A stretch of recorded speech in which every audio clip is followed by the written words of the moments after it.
Have you ever prayed the same prayer so many times you started to feel a little foolish saying it out loud?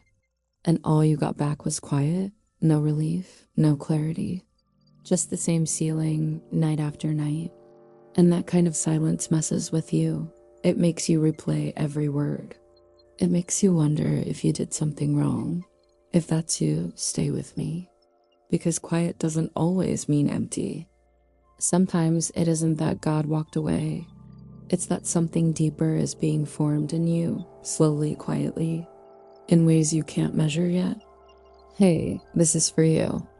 For the one who still shows up to pray, even when you don't feel strong, even when you're tired of your own thoughts. I know what silence can do to your mind.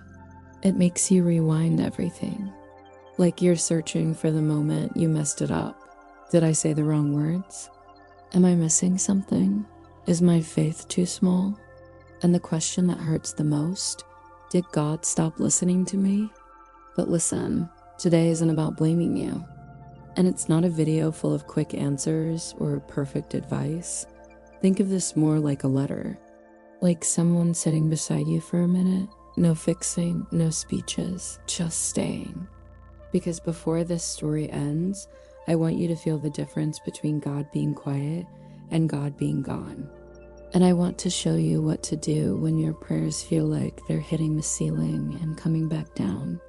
Not with pressure, not with shame, just with something steady you can hold on to right in the quiet.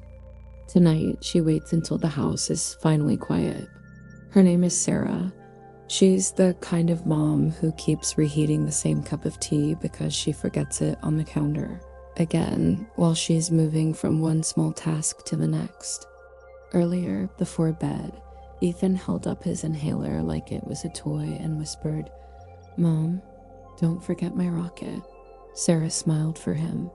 Then she carried that word, rocket, into the kitchen like something fragile. Ethan is asleep at last. But all week his breathing has been inconsistent, fine for an hour, then that cough that snaps her heart awake like an alarm. Sarah sits at the small kitchen table under a tired light. The fridge hums, the sink still has one plate in it, and in front of her, the bills are spread out like a deck of cards she didn't choose. One envelope is already past due. She closes her eyes and folds her hands. Not a long prayer, not polished words. Just the kind of prayer you whisper when you're past pretending. God, please help Ethan. Please. I need work. Please. I can't carry this by myself. Then she waits. No calm washes over her. No warmth in her chest. No sudden idea. No message lighting up her phone. Just quiet. And that's where the first choice happens. Because in the quiet, Sarah can do two things. She can stand up and decide, fine, I'm done hoping. Or she can stay right there and whisper, I don't understand, but I'm still here. She opens her eyes and looks back down at the bills. Her hands shake, just enough to notice. Then she makes a decision, not dramatic, not for show. Something small, something private. For 7 days, she says out loud, like she needs to hear it, I'm not going to feed my fear with my own words, not to impress God, not to earn anything, because she can feel bitterness creeping in, and she doesn't want to become that person. She grabs a sticky note and writes, 7 days, no complaining. Just trust, then she presses it onto the fridge. And for a moment, she breathes like someone trying to stay soft, even when life is doing everything it can to harden her. But by day 3, the silence won't feel like just quiet anymore. It will start arguing back. The next morning looks like most mornings. Sarah wakes up before the sun, moving on instinct. Lunchbox, laundry, a quick wipe of the counter she swears she just cleaned. She smiles at Ethan like everything is normal, even though she feels hollow behind the smile. Day 1, she keeps her promise. When worry rises in her throat, she swallows it. When the bills flash in her mind, she says quietly, I will not panic. When Ethan coughs, she rubs his back and whispers, we've got your rocket. You're okay. But faith can get tired when life doesn't slow down to let you catch up. By day 2, her mind gets louder. Not loud in a dramatic way, loud in that steady, cruel way that follows you from room to room. What if nothing changes? What if I'm doing this alone? What if God is quiet because he's done with me? She tries to shake the thoughts off, but they cling. That afternoon, she's on the bus after a job interview. Best shirt, best answers. Hands still smelling like cheap restroom soap because she scrubbed them too long, trying to look put together. She checks her phone, no message. No follow-up, nothing. Her stomach drops because she recognizes this silence too. She looks out the window as the city slides by. People laughing, people moving fast, people living like they aren't carrying a mountain in a chest. And a thought slips out before she can stop it. Why does it feel like everyone else gets help except me? Then day 3 hits. Her phone buzzes while she's washing dishes. A message from a debt collector, short, cold. A reminder that time is running out. Her first instinct is to complain, to let the bitterness have a voice. But she bites her lip and stays quiet. A few minutes later, another notification. The job she interviewed for? They chose someone else. 2 hits in one day. Sarah leans against the counter, staring at the floor like she's trying to keep herself from breaking in half. And then she hears it, not from her phone, not from heaven, from the hallway outside. A woman's voice, casual and tired, talking to someone like it's just truth. You know, I stopped praying. Nothing ever changes. Sarah freezes because it sounds too close to the fear she's been hiding. Her eyes burn. Her hands tremble. She wants to cry. She wants to throw that sticky note away and let anger take over. And she whispers, tired, almost sharp, God, I'm trying. But I don't hear you. I don't see you. That night, she still prays, but it isn't calm. It isn't pretty. It's the prayer you pray when you've been holding your breath all day. Are you there, or am I just talking to myself? And the quiet feels heavier than before.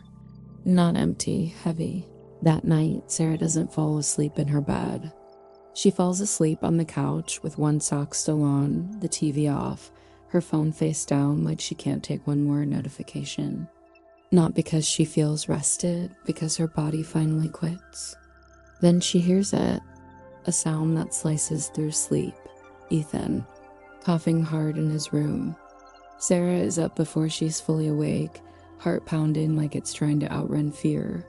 She rushes in and sits beside him. His eyes are wide. His breathing is tight, not a full emergency, but close enough to shake her hands. It's okay, baby, she says, trying to keep her voice steady. Breathe with me, slow, slow. She reaches for the inhaler. Ethan's eyes find hers, scared and glossy. My rocket, he whispers, like he's trying to be brave. Her hands are shaking so much she almost drops it. I've got it, she says. You're doing so good. Slow, slow. And as Ethan finally starts to settle, the wave hits her. Not just fear, everything. The bills on the table, the job rejection, the cold message from the debt collector, the hallway voice, nothing ever changes. And now her child, struggling again in the dark. Sarah carries Ethan back to bed and sits down on the floor beside him. She doesn't turn on the big light, just the small glow from the hallway, dim and tired. She listens, one breath, then another. The house is quiet, but it isn't peaceful quiet. It's the kind of quiet that makes you feel like you're the only adult on earth. Sarah rests her forehead against the edge of the bed, and for the first time in a long time, she can't find words, not even a short prayer. Just silence inside her, deep, exhausted. Then, like she's admitting the truth to herself, she whispers one sentence, God. I don't know how to do this anymore. Not dramatic. Not loud, just honest. And that's the breaking point, because when you reach that place, your mind starts offering conclusions you don't want to believe. Maybe I've been faithful for nothing. Maybe I've been hoping for nothing. Maybe the silence is the answer. She looks up at the ceiling like she's waiting for something, anything, a feeling, a sign, a moment that proves she isn't alone. But nothing happens. No music, no sunlight. Just her own breathing and Ethan's. And for a second, she hates that her child has a name for survival. Right there, she feels the temptation to harden, to stop expecting, to stop praying, to stop believing the quiet could hold anything good. Her eyes close, and the question comes out of her like a bruise. If you won't speak, what am I supposed to do now? The next morning, Sarah moves like her body is late, even when nothing is scheduled. She makes breakfast on autopilot, toast, a little fruit, water in a cup she doesn't even remember grabbing. Ethan looks tired, but he's okay. She drives him to school with one hand on the wheel and the other holding back tears. At every stoplight, her chest tightens like her body is bracing for more bad news. When she gets home, she doesn't turn on music. She doesn't scroll. She doesn't even take her coat off right away. She just sits, no plan, no words, like someone who has run out of extra strength to borrow from tomorrow. Her mind is still loud, but now she notices it. The thoughts don't come as sentences. They come like waves. You're failing. This will get worse. You're alone. God is gone. And for the first time, she doesn't chase them down. She doesn't argue. She doesn't try to fix her feelings. She lets them pass, like cars on a road she's tired of crossing. Then one question rises, quiet, almost gentle. What if the silence isn't punishment? What if it's a place God is meeting me in a different way? She looks at the sticky note on the fridge. 7 days, no complaining. Just trust, and she almost laughs because it feels impossible. From the couch, she can see Ethan's inhaler on the counter where she left it. The rocket, a small piece of plastic that suddenly feels like a whole life. Then she remembers something her grandmother used to say when life got heavy. Sometimes the strongest prayer is just, I'm still here. Sarah swallows hard, and she whispers it barely above breath. I'm still here. Not because she feels brave, but because she can feel bitterness trying to take root. And she doesn't want her pain to turn her into someone she doesn't recognize. She stands up and washes one plate. Just one. Then she wipes the counter, just a little. Small actions, not because everything is fixed, but because she's choosing not to disappear inside her fear. And then she does something new. She opens a notebook, an old one with a bent cover, and writes at the top of the page, proof that I'm not alone. Her pen hesitates. Then she writes 3 small things she can name, even on a hard day. Ethan is breathing calmly right now. I have a home, even if it's small. I got up today. She stares at the words longer than she expects to. And for the first time in weeks, she feels a small space open in her chest. Not a miracle, not an answer that fixes everything. Just room to breathe. And she realizes something. Silence can feel like abandonment, but sometimes it's an invitation. An invitation to listen differently, to measure grace in smaller units, to stay soft, one day at a time. That afternoon, Sarah gets a call from the school. Not an emergency, just a reminder about an upcoming parent meeting. But when she hangs up, her heart is still racing because her body has been trained to expect bad news. She sits at the table again and opens her notebook. Proof that I'm not alone. She reads the list like it might disappear if she doesn't look at it. And she thinks about the difference. Absence is when there's no care, no presence, no support, no love. But silence. Silence can still be full. Like a mother sitting beside her child in the dark, not talking, not explaining, just staying close enough to be felt. Sarah exhales slow. Then she whispers, careful, almost embarrassed by how much she needs it. God, if you're here, show me in a small way.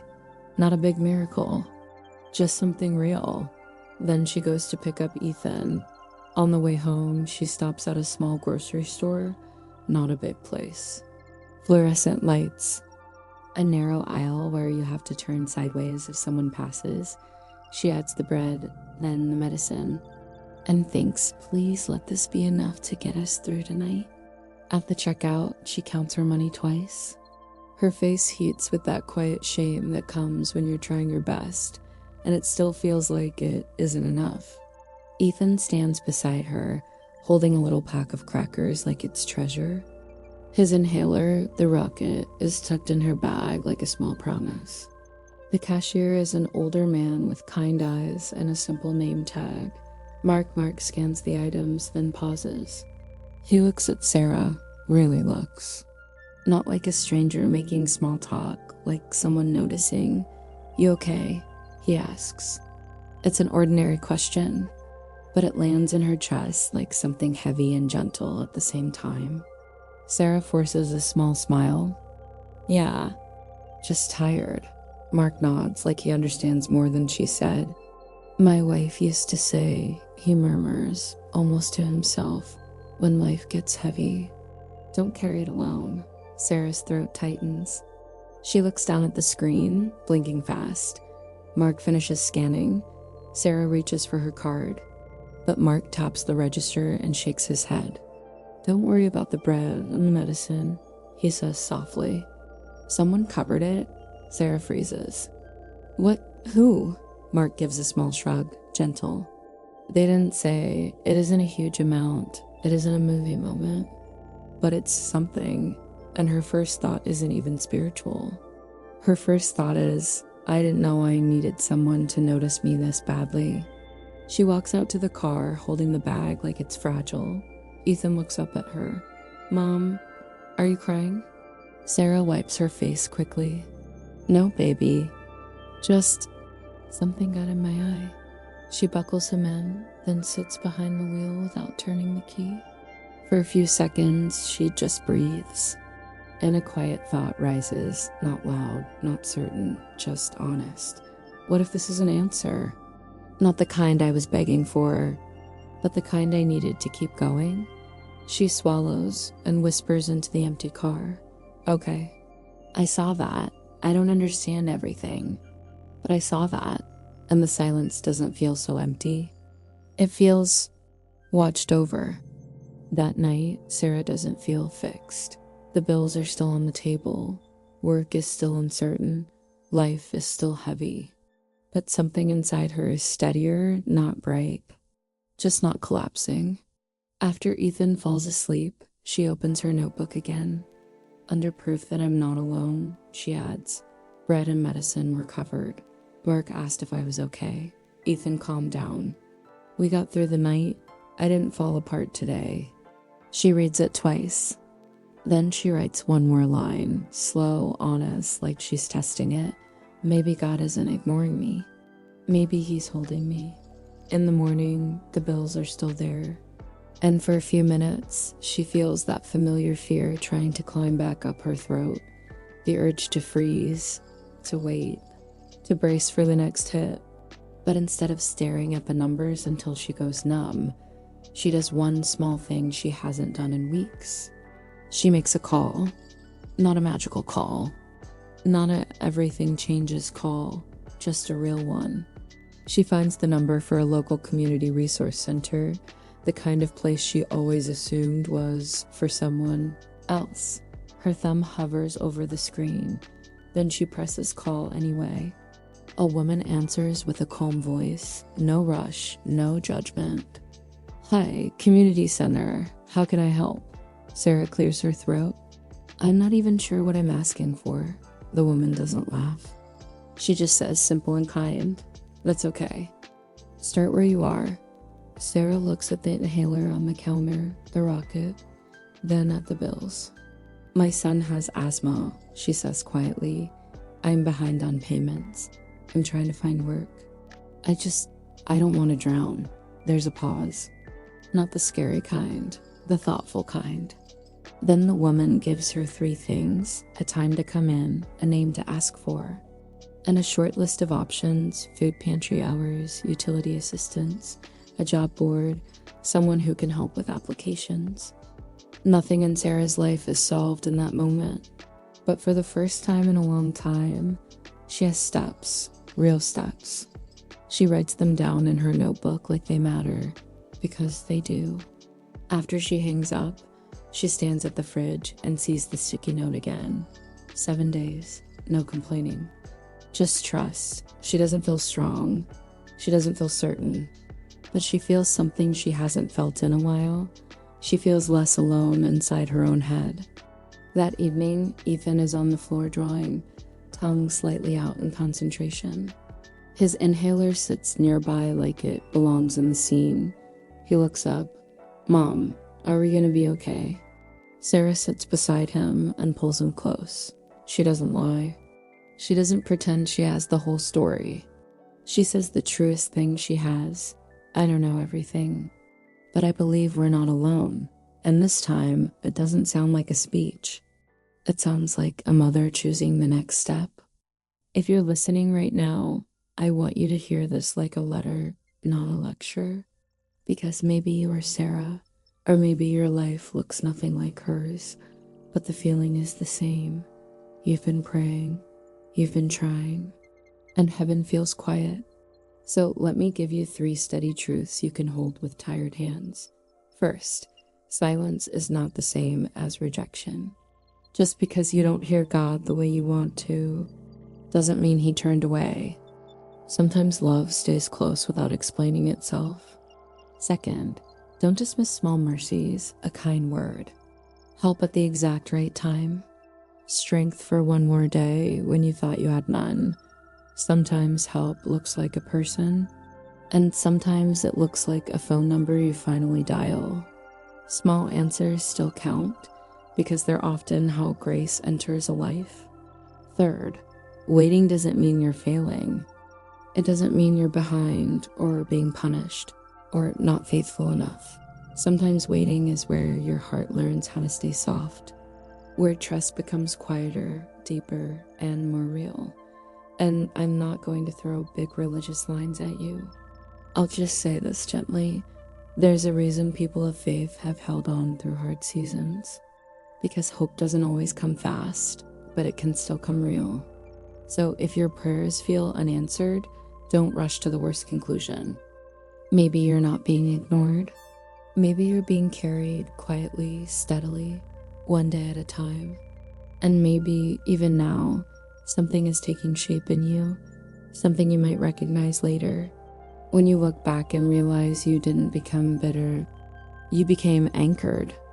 Before you go, I want to give you a moment of comfort. If heaven feels silent for you right now, remember this: you are not forgotten. You are not weak because you're tired. And you are not alone just because you can't feel God the way you want to. Sometimes the strongest faith isn't loud. Sometimes it's just showing up again, with shaky hands, with honest questions, and with a heart that refuses to harden. So if you want, take a slow breath with me, in and out. And here's a simple prayer you can whisper right where you are. God, I'm tired.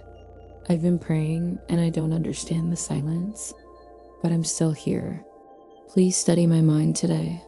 Please cover my home and my family with peace. Show me the next step I can take, one I can actually do today, and give me courage to do it even when I'm afraid. Amen. And if this video felt like it was written for you, tell me in the comments, just one sentence, what does God's silence feel like in your life right now?